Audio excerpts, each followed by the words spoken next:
الرحمن الرحیم۔ انسان دوستی کے آپ نے بڑے واقعات سنے ہوں گے، لیکن یہ قصہ بھی جو آپ کو میں سنانے جا رہا ہوں کبھی ایسا نہیں سنا ہوگا۔ یہ ہمارے حضرت علامہ احسان علیہ ظہیر شہید رحمہ اللہ کا واقعہ ہے۔ آپ اسلام آباد سے لاہور کی طرف تشریف لا رہے تھے اور آپ کے ساتھ ان کے جو ساتھی تھے، ان کا نام قاری عبدالغفار تھا، وہ بیٹھے ہوئے تھے۔ اور قاری عبدالغفار صاحب نے یہ واقعہ مجھے خود سنایا۔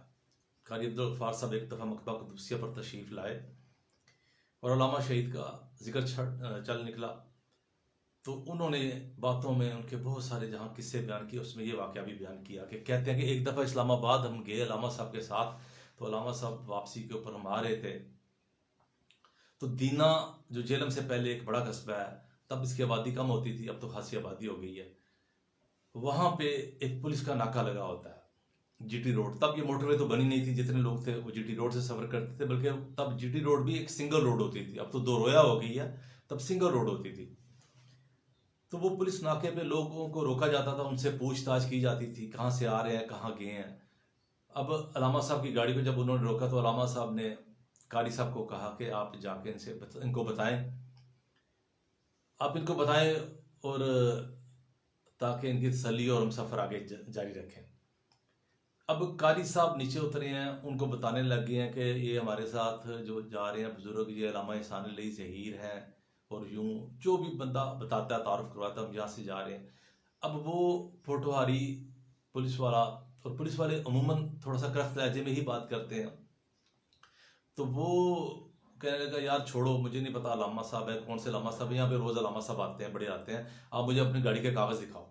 اب آپ کو ایک میں دلچسپ بات بتاتا ہوں، یہ مشاہدے کی بات ہے کہ جو بڑے لوگ سفر کرتے ہیں یا بڑے لوگوں کے ساتھ ہوتے ہیں، کوئی ایم این اے، ایم پی اے، وزیر ہے، کوئی سیاسی لیڈر ہے، کوئی مذہبی رہنما، جو بھی ہے، اس میں کسی کی تخصیص نہیں ہے، یہ جو ان کے ساتھی ہوتے ہیں، میں تحقیر کے لیے نہیں کہہ رہا، ایک مزاج بن جاتا ہے۔ وہ جو ہے نا، بڑا جو بندہ ہوتا ہے، لیڈر رہنما، اس کے مزاج میں تھوڑی سی انکساری ہوتی ہے، ہمارے جو ان کے ساتھ سفر کرنے والے ہوتے ہیں ان میں تھوڑی سی میں آ جاتی ہے۔ تو قاری صاحب کو بھی غصہ آ گیا، قاری صاحب کو غصہ آ گیا، قاری صاحب نے آؤ دیکھا نہ تاؤ، یہ کہ بھئی تو نے میرا تعارف کیوں نہیں قبول کیا۔ قاری صاحب نے پولیس والے کو تھپڑ دے مارا۔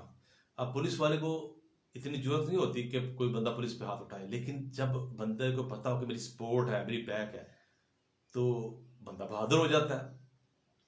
اپنے گیٹ کے اوپر جس طرح ہر بندہ شیر ہوتا ہے، تو وہ جناب علی جو علامہ صاحب رحمۃ اللہ علیہ جو جلدی سے نیچے اترے ہیں، ان کو جب آواز آئی، وہ گاڑی کے اسٹیئرنگ کے ساتھ سر لگائے آرام کر رہے تھے، جلدی سے نیچے اترے ہیں کہ یہ کیا ہو گیا، شور شرابہ کیوں ہے۔ ادھر سے پولیس آفیسر بھاگتا ہوا آیا جو پیچھے بیٹھا ہوا تھا۔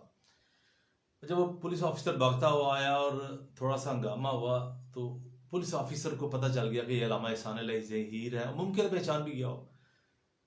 اب اس نے اپنے پولیس والے کو ڈانٹا کہ یار جب تمہیں بتا دیا تھا یہ علامہ احسان علیہ ظہیر ہے، بڑی شخصیت ہے ہمارے ملک کی، تم نے ان کو کیوں جانے نہیں دیا۔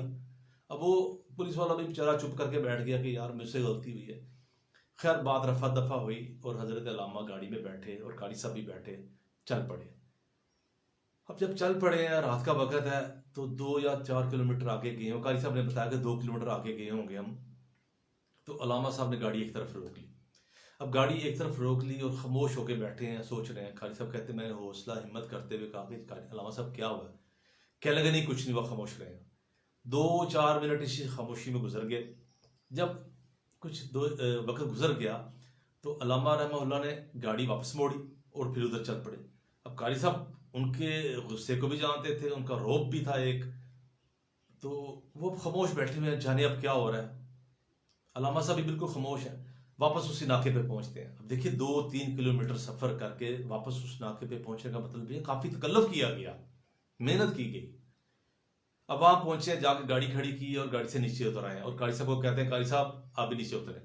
اب وہ پولیس والوں نے دیکھا علامہ احسان علیہ پھر واپس آ گئے ہیں، تو وہ ڈر گئے اور بھاگتے ہوئے آئے۔ پولیس آفیسر پھر آیا، کہتا سر کیا ہوا؟ کہنے لگے ٹھہریے، قاری صاحب اب نیچے اترے۔ قاری صاحب نیچے اترے، قاری صاحب اس پولیس والے سے معافی مانگے۔ قاری صاحب اب ہچکچاہٹ کا شکار، اپنی انا کو مارنا اتنا آسان نہیں ہوتا، بندے کے اندر انا ہوتی ہے، معافی مانگنا سب سے مشکل کام ہے۔ میں پہلے بھی کئی دفعہ دوستوں کو کہتا ہوتا ہوں کہ معاف کر دیا جی، جاؤ یار تجھے معاف کر دیا، جا یار تینوں معاف کیتا، یہ کہنا بڑا آسان ہوتا ہے۔ کیا وجہ ہوتی ہے؟ اس کے اندر بھی اپنی انا کی تسکین ہے، میں نے معاف کیا ہے، میں بہادر ہوں، میرا ہاتھ اوپر ہے. اصل جو ہوتی ہے نا بہادری، وہ ہوتی ہے معافی مانگنا. معافی مانگنا اتنا آسان کام نہیں ہے. معافی مانگنا زیادہ مشکل کام ہے، بلکہ معاف کرنے سے کئی گنا زیادہ مشکل کام ہے. اس میں آپ کی انا سلامت نہیں رہتی. علامہ صاحب کہہ رہے ہیں قاری صاحب آپ اس سے معافی مانگیں. اب قاری صاحب ہچکچاہٹ کا شکار ہے، دل نہیں کر رہا، اپنی انا کو ٹھیس لگے. جب قاری صاحب نے کچھ لمحے توقف کیا تو علامہ صاحب قاری صاحب کو مخاطب ہو کے کہنے لگے کہ قاری صاحب آپ اس سے معافی مانگیں گے یا پھر میں اس کے آگے ہاتھ جوڑوں؟ کیا پسند کریں گے کہ میں اس کے آگے ہاتھ جوڑ کے کھڑا ہوں؟ اب جب قاری صاحب نے یہ سنا تو ان کو حالات کی سنگینی کا اور علامہ کی سنجیدگی کا احساس ہوا. سنجیدگی تو اسی بات سے ہے کہ تکلف کر کے 2-3 کلومیٹر واپس آ رہے ہیں. خیر قاری صاحب نے ہاتھ جوڑ دیا کہ بھائی جان میرے معاف کر دیو. جب قاری صاحب نے معافی مانگی، علامہ رحمہ اللہ نے جیب سے کچھ تھوڑے سے پیسے نکالے اور سپاہی کے ہاتھ پہ رکھا، یار بچوں کے لیے مٹھائی لے جانا، ہم سے زیادتی ہو گئی اور ہمیں معاف کر دینا.